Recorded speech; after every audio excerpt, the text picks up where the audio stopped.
This is the new US01-7200, our hand-operated, fully adjustable, mid-span and end stripper for primary and secondary utility cables. Here is the jaw adjustment screw to adjust from big or small cables. Here is the blade depth control, and this rotates from stop to spiral.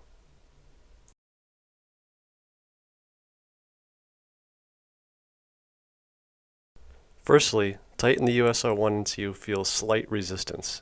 Double check the resistance by moving it forward slowly, and make sure the tool is set to the spiral setting to start the cut. Take your time rotating the tool end over end. Also, carefully make sure of the blade depth setting. There is a notice on the side of the tool to show which direction it moves down the cable, and which way to rotate it. When you reach the end of your cut, reverse the tool slightly to bring tension off the blade. Then, move the blade selector to the stop setting. Continue the rotation to finish the cut. For midspan, we're going to go with a similar approach. Still tighten until you feel a slight resistance.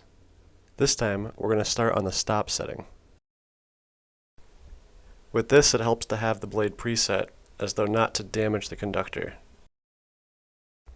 Once you make the ring cut, flip it to spiral and continue down the cable. Flip it to stop, take pressure off the chip, and finish your cut.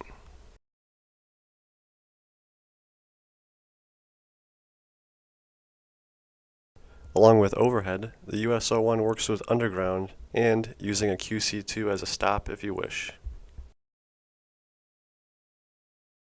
Each tool comes with a spare blade too, just in case.